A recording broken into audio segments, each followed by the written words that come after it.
Hey, welcome to the Corey Taylor interview. This is Ted with Dread Central here with Abbey, and we're doing this interview for Bad Candy, which is a film that you not only had a role in helping produce, but also had an acting role in. So we're here to talk a bit about that. How are you doing today, man? I'm good, man. I'm good. I'm stoked to be talking horror with some fellow geeks, man. I mean, doing the horror conventions has really gotten me into doing that again. So it feels good to just rap about cool shit, Yeah, I feel yeah. I mean, to me, honestly, the best interviews are ones where I can just you can tell that the person gives a shit about what they're doing. And it's pretty obvious from your body of work that you give a shit about horror. So a lot of our questions today are going to be based on that. We actually the big people at home can't see it, but I have the questions right now because every once in a while I try to be a professional. Generally, I just wing it, but I was like, all right, maybe I'll write them down. Start today. Oh, great. So I'm your guinea pig for being responsive. Fucking awesome. Yeah, funny. Yeah, who knew that you would be someone's guinea pig for being responsible? Anyways, Abbey, your book here is having the first question, so why don't you kick it off? Yes, I'm so excited. Thank you for interviewing with us. It's a real big honor. So my first question for you in regards to Bad Candy, you've had a lot of experience with your extravagant career, having interviews and stuff. And part of that is being on radio shows. So your character, Chili Billy, is there any particular radio host or DJ that inspired you for that? Or was it more just something that you kind of put together yourself of something that you wanted to reflect?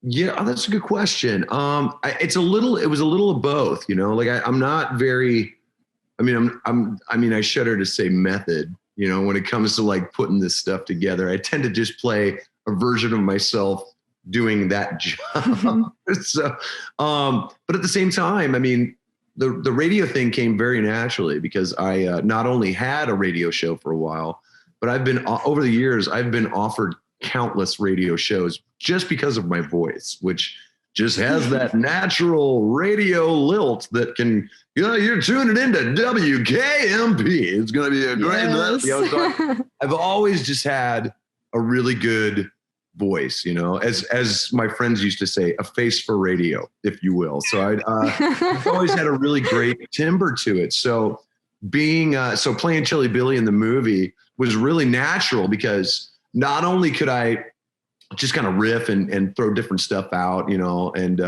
just basically pretend that it was a real radio show, but, from experience and because some of my favorite shows that I listen to are very talk based. I just kind of drew from that, anything from, obviously Stern to Coast to Coast, which is a crazy show that, really touches on everything. Hell yeah, Art Bell. So I've been listening. Yeah. So and I had honestly had the pleasure of being able to be a host on Coast to Coast, or a guest, on Coast to Coast.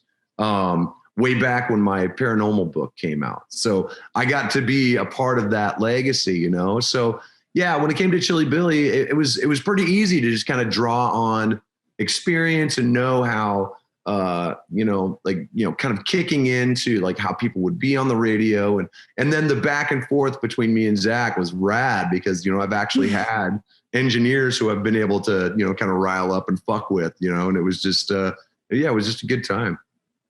Yeah, I was wondering if, because in the movie, you kind of give him some shit. So I was wondering if you ever busted out laughing because it was just, you had to do it over and over again. We were busting each other's balls the entire time we were filming. First of all, he's one of the raddest dudes on the planet. And it's Zach, it was so cool to be able to just hang. He made, I've done movies, but I'm not an actor, he just makes it so easy to be relaxed with him. And we just kind of walked through stuff together and we're able to really, build this great relationship, and our dynamic was cool. And we started the day, basically just kind of making stuff up. There's a scene where we're kind of standing at the dry erase board, kind of going through what we're going to talk about. And I think there was probably about 10 minutes of just us going back and forth, improvising and making up stuff that we were going to talk about, and me erasing stuff and writing different stuff in, and then erasing that. I would love to see that footage because it was so ridiculous. The crew was having to bite lips because we were making them crack. And once we said cut, we all just fucking lost our mind. It was really great, man. It was really a lot of fun. And then we took that back and forth and we just kind of put it on film, man. We had a lot of fun doing it. Oh, that's great to hear. It definitely, I feel personally, it shows. Maybe that's just because, I've watched interviews with you before, so I know kind of like your personality a little more than like the next person that wouldn't. But you could just tell that like you were having fun with it, and there was definitely like that off-camera chemistry that really added to the role. So it definitely showed. I was just glad to play.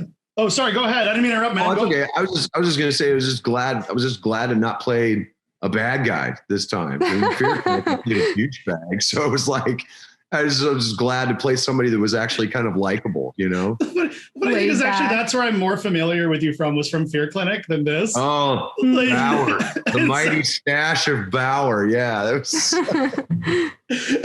And for everyone at home, there's a little pop-up that just came up. I had to never say I'm not fucking dedicated to my craft, because I just upgraded to the pro version of Zoom so that the meeting wouldn't end early, because we were doing a test call before this to make everything. Look at you being all big money bag. Yeah, so yeah, totally. I can use big words too, dude. He's not just Mr. Dickhead. He's got vocabulary. The honorable Mr. Dickhead. To be clear, in the pre-recording, he did say that we could call him at least Mr. Dickhead, so that all of you at home that didn't see the previous part, Abby is not just randomly calling. Yeah. She's not the boldest person on the planet. Just randomly calling the talented Dickhead. Massive Richard head over here. Anyways, I actually, I had a question that this always actually really interests me whenever I see someone that's like kind of a multi-discipline talent.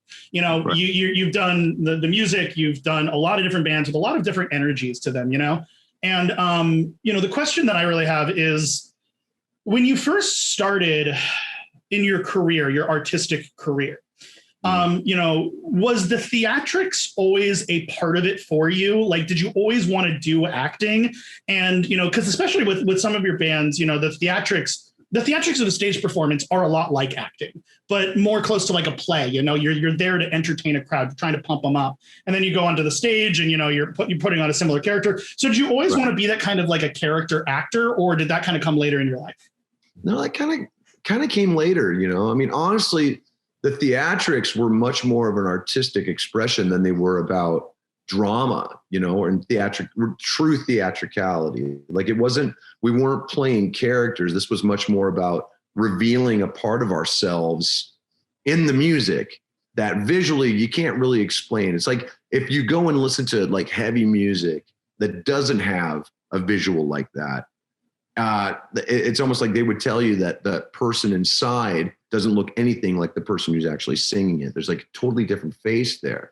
So with Slipknot, that's kind of what those masks represented, was, showing and revealing that side of ourselves that needed that aggression, that needed that, that type of celebratory creativity, or aggressive creativity, really. So yeah, man, I never thought that it would transfer to me doing acting or anything like that, and obviously I'm not a trained actor or anything like that. And that's very obvious from, my work, my body of work.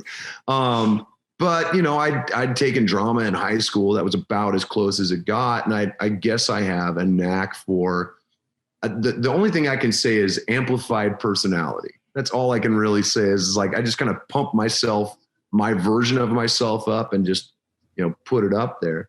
And in that way, I have that in common with, being on stage and entertaining, because that version of yourself is so pumped up and so massive is really the only word that you can say, because your ego and your personality needs to fill that room. Right. When it comes to, entertaining people. So it's basically the same type of approach when I do a movie, is trying to not be a total dickhead, if we can drop that name again, but also Mr. Dickhead. Find my place in the ensemble, you know? Yeah. I mean, but how did you get there? I mean, were you born with that ability to come into a room and fill it with your personality, or like, was there a point? Yeah. I think so. I mean, one of my earliest memories, one of my proudest memories, and this is actually the memory that I have where I realized I had a gift for music, was my cousin Lisa Glick, formerly Lisa Glick, now Lisa Darling. She was the person who kind of got me into listening to music and whatnot. She was older and she had a more legitimate taste in music, whereas I was just I was young, so I was still top 40, you know, just whatever my mom subjected me to, basically. And so I was listening to music with her, and I was, you know, kind of learning about, you know, stuff like punk rock and like early Def Leppard, when they had more of like an AC/DC vibe to them. And she was playing at the time, the new Journey album, which was Escape, you know, and she was playing, Separate Ways, right? And I had seen it on TV, on MTV, because the video was on there. So I just started singing along to it, and it was pitch perfect. And she stopped me and she was like, "Are you singing along to this?" And I was like, "Yeah." And she pulled me out into the living room with all of my aunts, my uncles, my grandmother, like all my family there, my cousins and stuff. And she put that LP on, because it was vinyl at the time, put the LP on. She goes, "Everybody you need to listen to Corey sing this song." And she stuck me in a corner, this 10-year-old kid that's suddenly terrified, like, what the hell is going on? And she put the needle down, and I sang that song from top to bottom, like pitch perfect, note for note, which was probably the only time I could hit those Steve Perry notes, to be honest. But, yeah. And when I was done, my whole family just cheered and clapped and like really, really got into it, you know? So it was the first time that as a kid, I realized that I had a gift for something, and it's all by ear. I've had no real music training. I can listen to a note and tell you what it is. I just have a gift for picking things up, and I'm all self-taught when it comes to instruments and whatnot. Like, taught myself how to play guitar, bass, drums, piano, everything. So it's just been something that's been with me my whole life, you know? I didn't realize I wanted to entertain until I realized that I could entertain. Yeah. Yeah. Mm. It's always cool to be able to find a way to like make a career out of your passion. And you've definitely done that to a pretty big extent. Yeah. I mean, and it's, you know, and I'm very lucky, you know, because some people don't get to make that jump, you know? So I also don't take it for granted, which is one of the reasons why I try to do as many projects as I can, you know, because you don't know how long this is going to stick around, man, you know? So take advantage of the moment and really try to do as many different passions as you can. Yeah. That actually leads really well into the next question, Abbey, that you have written here. Yeah. So speaking of all your different arms and different places, before I say this though, do you still wish you had those high vocals? No, man, I'm actually pretty good with the range that I have. I actually have a very broad range. If it was any higher, I probably would lose a lot of the low. And I like songs that are in a lower register because they have a more defined sense of melancholy, especially when you're singing something like a sad ballad, man, something that really you want to, you know. Or if I'm doing creepy shit like with Slipknot, you know, when we do things like the beautiful thing is like the verses in Vermilion, where it really has that lower, that kind of haunting and yet intimidating vibe. So no, I don't think I would want my range higher than it is. That's once, and not to be crude or anything, once my balls dropped, I became a very good singer. Let's put it that way. I guess I asked that question because I'm still hoping for a reboot of the 1994 Stone Sour demo. Oh my God. You know what? I don't even think I could hit those notes now. Like, I was so young. I think I was 20. It was right before I was 20. or 21, excuse me. So I still had a little bit of that youthful exuberance kind of hanging on me. And there's some of those notes that I can't even think about those notes. I get a headache, like it's that. I know. It's so good though. It's so good. I listen to it pretty often. I've actually toyed with re-recording a couple of those songs just because I love, like, some of the songs from the demo would probably maybe sometimes, or like some of the stuff, something like that. I've thought about it because I basically wrote all that stuff. So maybe we'll have to see. I've definitely thought about it. So I'm not gonna make any promises, because trust me, if I tried to hit some of those notes, I'd probably burst a vessel in my eye, walking around looking like I had pink eye, basically. Yeah, that high note, like towards the end of I Can't Believe, like, wow, if you tried that again. And I could only nail it live, like every other time we played it live. I'd have to come in a little underneath it because it was such a like super high, and I just like come out dazed and confused. Oh, I'd brown out once again, to gross you out, my underwear would look like a bingo dot. Let's put it that way. Boom, no good. It's something prolapsed, and I don't know if that's a good thing or not. Yes. Okay. Well, I'll definitely get back to the movie, but it's just such a banger. Seriously, it's one of my favorites. Well, thank you. I appreciate it. You're probably one of the first people I've ever heard say that, so I really appreciate that. Really? It's so good. So, you've been in like Fear Clinic, and you were featured in Sharknado and stuff like that. So why Bad Candy? What drew you to Bad Candy in general? Honestly, they just hit me up, and asked me, and I liked the script. I liked the role. I thought it was something that I wouldn't have to be too ostentatious about, or really kind of, for me, because of my schedule, sometimes I'm not allowed to be able to come in and really flesh something out and spend weeks at a time, shooting a movie. So, with Bad Candy, it was perfect. It was a 2-day shoot. I mean, I did everything. We did everything we were doing in 2 days, basically, just really knocked it out. And it was perfect. We were able to explore everything that we wanted to do. And we're kind of the anchor anyway. So it's like everything kind of comes back to us, which means we're in one location. We're doing our thing. We can kind of manipulate the things around us, but we don't have to, we're not running off to different locations and whatnot. So it was perfect. Something like Bad Candy, where it worked with my schedule and it was interesting enough that I wanted to do it. It just made sense. There have actually been many times where I've been offered a role and I just haven't had the time to really do it. It's bummed me out.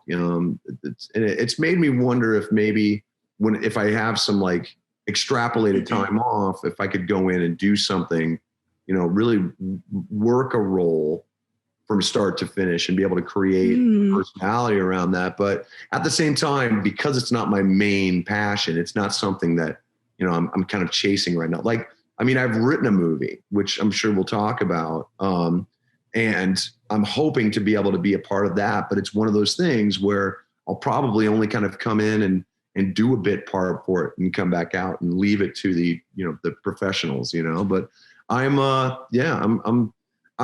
something like Bad Candy was perfect because it was just, it was a small amount of time. It was a lot of fun, and they didn't need me to carry the movie, and that's something I wouldn't wish on anybody. Well, this leads well into like the next question, because, you've done a lot of things, with the House of Golden Bones, with the comics and stuff, and you've had like a handful of books that you've written as well. So it's kind of like a what haven't you done or what can't you do kind of thing. But is there anything that you haven't done that you still want to do? Well, it's actually, it's kind of touching back on what we were just talking about. My one thing that I've always wanted to do is create a movie, write it, and then see it from start to finish, from soup to nuts. So basically from the ink on the paper to the step and repeat at, the big world premiere. Like, that's been something that I've wanted to do for a very long time. And I've written a lot of scripts over the years and whatnot. And as I've gotten better at it, I've like slowly but surely started to show them to people instead of just been like, oh, this is garbage, I'm not going to show anyone. But I'm actually just about to break ground on my first real script, the first real story anyway. I'm hoping to shoot next year. It's called Zombie versus Ninja, and it is exactly what I just said. It is that. And it's going to be kind of a gonzo horror with hints of comedy, but some real gore, some like crazy effects, hopefully all practical. And we've got a director, we've got the effects, we've got the finances. Now we just need to, we've honed down a location. Now we just need to cast it and get it ready to go. And then I'm going to score it with Roy Mayorga from Stone Sour. And he's so brilliant. Like his scoring stuff, the soundtrack stuff that he does is so good that I knew that like I would want him to be the guy to do it with. So, so I'm really, really stoked, man. I'm hoping to really get that started next year. Obviously, the pandemic put a hold on stuff, but it also allowed us time to really flesh things out. And my director, who I'd love to tell you, I'll tell you once the everything goes off. But he did a pass. He did a pass on the script, and we were able to really put something together rad. And it's going to be. He took it in directions that I didn't even realize, man. So I'm really, really stoked to get this out for people to see. You're one of the producers on, In Search of Darkness. Obviously you have a huge affinity for this genre. And the next question was, what does horror mean to you? And we were kind of already getting into that by this conversation. So, I'm curious, what do these old films like mean to you? How has it inspired you? Oh man, I mean, it's weird. It's such a, I don't want to say complicated question, but it's multi-layered. It's definitely multifaceted, because for me, when I was growing up, watching movies and definitely watching horror was an escape for me. Mm-hmm. I didn't have the best childhood. I didn't have the best upraising. I didn't have the best anything really. And I mean, I didn't have the most stable childhood. So for me, the only thing that was really stable in my life was music and movies.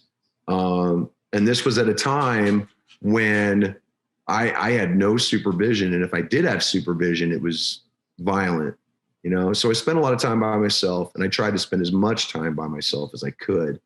So I would steal money, take in bottles and cans and whatnot, save up money and rent movies and just check out and just stay away from people and just watch movies by myself, and those worlds were so big, because not only was the supernatural possible, but magic was possible. Heroes were possible. Good was possible. Yes, evil was possible, but good in massive doses were possible.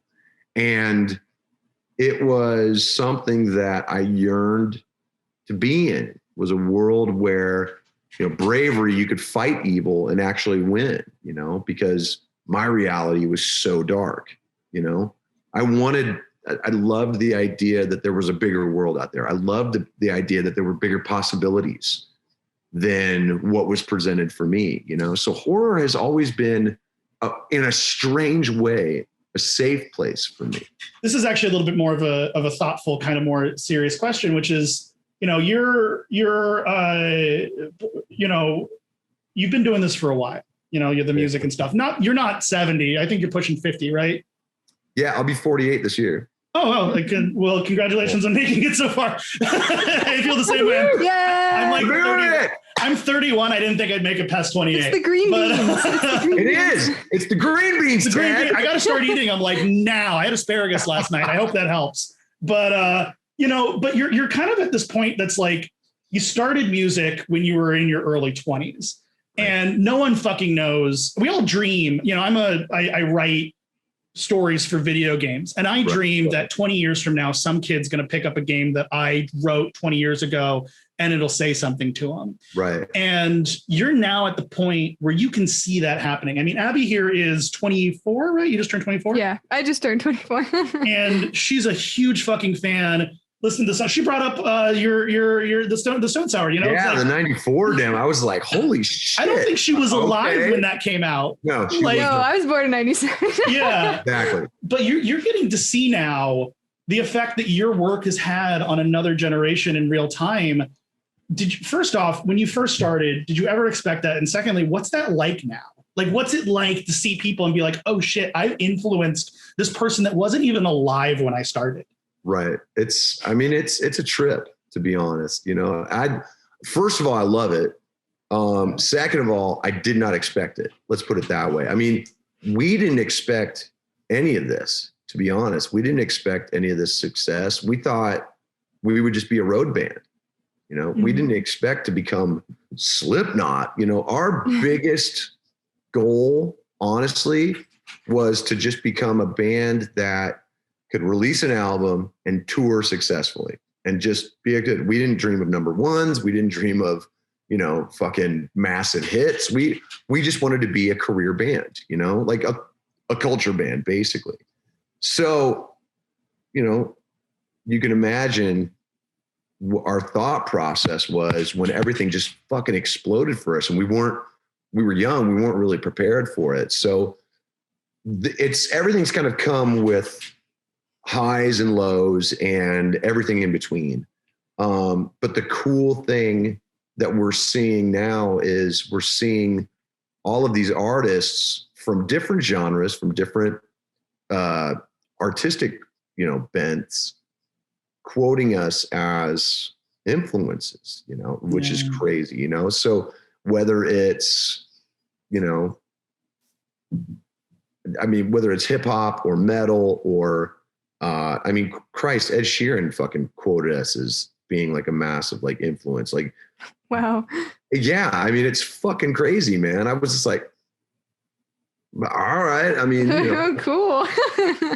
it's cool, you know, and the great thing is that it doesn't musically or artistically or spiritually have to match Slipknot. It is the will to do it, the heart, the soul, the spirit, you know, the panache to do it, man, to just get out and do it, whether you're going to be successful or not, you know. That to me, I think is the biggest factor because we have influenced so many people from so many different walks of life. You know, I think just the bravery to do it is I think the biggest thing that we've passed on. And that to me, I mean, because think about it. I mean, that's kind of bravery. Courage was our whole career. Courage and the balls to do it, basically. Just you know, 9 people from the middle of nowhere, Iowa, in masks and coveralls playing fucking insane metal with some of the craziest artwork you've ever seen. On paper, it doesn't work. You know, like on paper, you're just like, yeah, it's not exactly a recipe for success. You know, like there's a football team. That's not how the coach would have drawn it up, you know, but for some reason, we threaded that needle. And we were able to touch on something that resonated and continues to resonate. And I don't know why. And I hope I never figure it out because that's part of the beauty of it. I just want us to always be able to inspire people, whether I was 25 or whether I'm going to be 50. I love the fact that we're constantly pushing the boundaries and encouraging other people to do it as well, you know? Yeah. If you haven't had a chance to see it, Band Candy is in theaters right now. It's got a limited release. It'll be on VOD platforms. You know, it's a lot of fun. If you get a chance, you know, definitely check it out. And is there any other projects you'd like to talk about or to direct people towards at the end of this interview?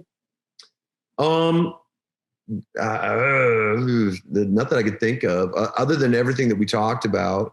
We'll have a new Slipknot album out next year. We will be on the road for the next couple months. Other than that, I mean, that's about it for right now. But once I get a better idea of what's happening with the ZVN or Zombie versus Ninja, we'll come back and we'll talk about it.